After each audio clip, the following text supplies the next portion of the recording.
तो साथियों, हम पढ़ने वाले हैं पॉलिटिकल साइंस में भारतीय संविधान का भाग 2।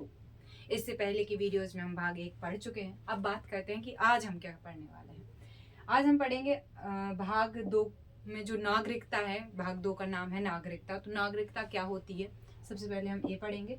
फिर हम देखेंगे भाग 2 के अनुच्छेदों को, और फिर हम देखेंगे कि 1955 का नागरिकता अधिनियम क्या कहता है, कि कैसे नागरिकता हमें मिल सकती है और कैसे हमारी नागरिकता छीनी जा सकती है। ठीक है, तो स्टार्ट करते हैं। देखो, भारत जो है, भारत में 2 तरह के लोग हैं। एक वो जो है भारत के नागरिक, और एक वो जो है विदेशी। अब विदेशी भी 2 तरह के हैं। एक है विदेशी शत्रु, और देश जो हमारे शत्रु देश से हैं उन्हें कहते हैं विदेशी शत्रु लोग, और जो मित्र हैं तो विदेशी मित्र कुछ लोगों को कहा जाता है। ठीक है, तो अब हम नागरिक को अगर समझे तो नागरिक कैसे है वो, जैसे कि मैं हूँ तो मेरे पिताजी जो थे वो भारत के थे, तो मुझे ऑटोमेटिकली भारतीय नागरिकता मिल गई। लेकिन जो भारत में पैदा नहीं हुआ है, या मतलब कि भारत के मम्मी पापा नहीं है, तो उसको भारत का नागरिक नहीं कहेंगे ना। ठीक है, तो भारत के लोगों के पास जो है अलग से कुछ चीजें हैं जो संविधान केवल भारतीय नागरिकों को देता है। जैसे कि आर्टिकल 15, 16, 19 और 29, 30, इनमें जो भी दिया गया है, आगे हम पढ़ेंगे। आगे का भाग यही है, भाग 3 में मौलिक अधिकार। वहाँ पे हम देखेंगे कि ये आर्टिकल्स क्या कहते हैं, कि मतलब कि क्या क्या है जो केवल भारतीय नागरिकों को मिलना चाहिए। तो ये चीज़ हो गई।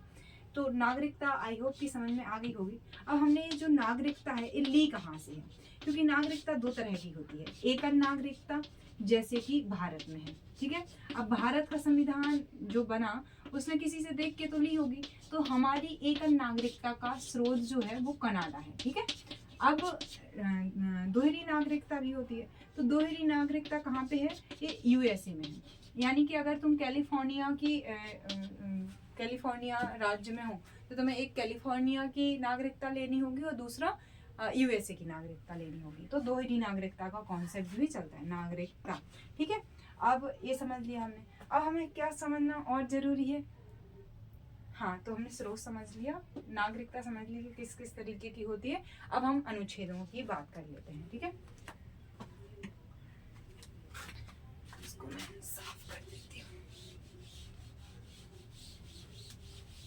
तो हमें क्या देखना है, अनुच्छेद देखना है।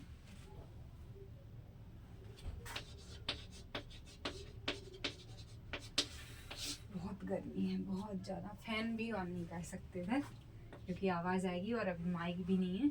तो यहाँ पे अनुच्छेद 5 से लेके 11, बट जो 5, 6, 7 हैं, ये उस टाइम के लिए थे। ठीक है, मतलब कि उस टाइम पे जैसे कि जब आज़ादी मिली, भारत स्वतंत्र हुआ, तो उस वक्त जो है नागरिकता दी, मतलब कि किन को नागरिक कहा जाएगा, किन को नहीं कहा जाएगा, ये रखा गया। एक सेकंड में पानी पी लूँ थोड़ा सा, क्योंकि 3 क्लासेस मैंने ली हैं आज। मैंने पूरा सब कुछ कर लिया और वीडियो ऑन ही नहीं किया पानी पीने के बाद। तो चलो ठीक है, फिर से देखते हैं।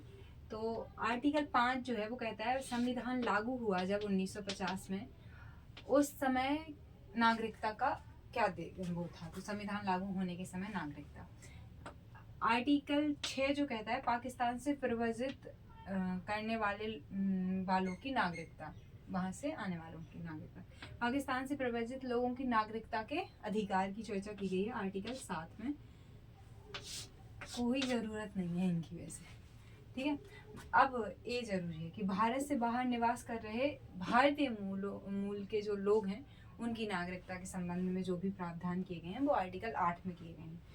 अगर कोई व्यक्ति, जैसे मैं गई ऑस्ट्रेलिया और मैंने ऑस्ट्रेलिया की नागरिकता ले ली, तो फिर मैं भारत की नागरिक नहीं कहलाऊंगी, क्योंकि भारत में डबल नागरिकता यानी कि डबल सिटीजनशिप का कोई कॉन्सेप्ट नहीं है। तो स्वेच्छा से दूसरे देश की अगर मैं नागरिकता ग्रहण करती हूँ तो मेरी भारत की नागरिकता स्वतः ही खत्म कर दी जाएगी। फिर आर्टिकल 10 जो है वो कहता है, जो नागरिकता संबंधी अधिकार हैं उनकी निरंतरता, यानी वो ऑटोमेटिकली चलते रहेंगे एक तरीके से, तो उनकी बारे में है। तो आर्टिकल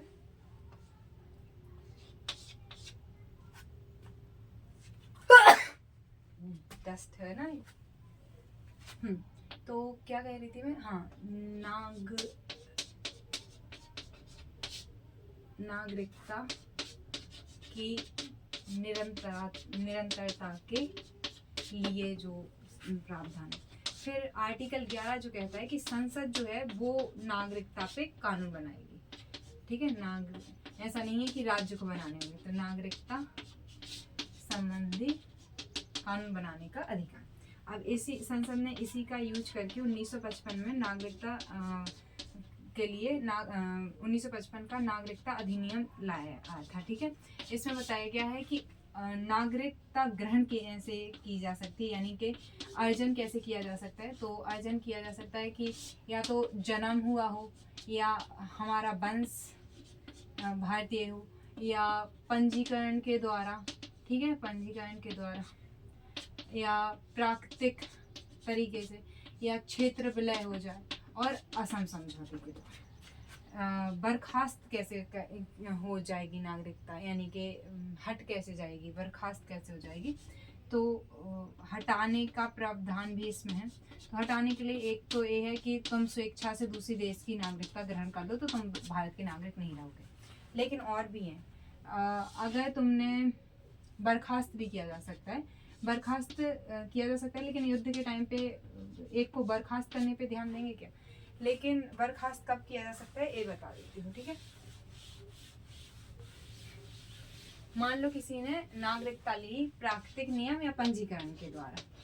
अब ये जो यहाँ पे जो रूल्स फॉलो करने थी वो ही फर्जी निकला, मतलब कि फर्जी तरीके से ली है नागरिकता।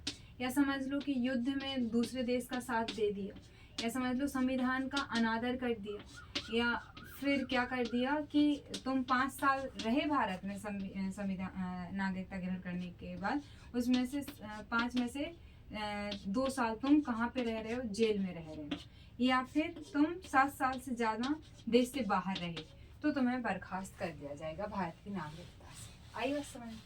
तो ये है भारतीय संविधान का भाग 2, इसका नाम था नागरिकता, और हम इसको कंप्लीट कर चुके हैं।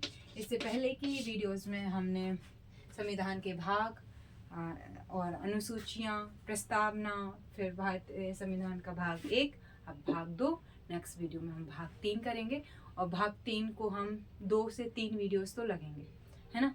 तो एक वीडियो जिसमें हम मेन कॉन्सेप्ट समझेंगे, दूसरे में एक अनुच्छेद को ध्यान से समझेंगे, और तीसरी वीडियो में जो आर्टिकल 32 है उसमें रिट हैं बहुत अलग अलग टाइप की। तो 3 वीडियो तो मिनिमम लगेंगी, इससे ज़्यादा लगेंगी तो देखेंगे आगे, ठीक है। तो आई होप कि समझ में आया होगा। मिलते हैं नेक्स्ट वीडियो में, तब तक अपना ध्यान रखिए और खूब पढ़ते रहिए। पढ़ना आपको जो पढ़ते हैं ना वो 10% होता है, इसको अप्लाई करोगे क्वेश्चंस के साथ में तब रियल नॉलेज तुम्हारा बिल्ड होगा। सो जाओ क्वेश्चन लगाओ इससे रिलेटेड और मुझे बताओ कि तुम्हें कितना समझ में आया। Thank you so much.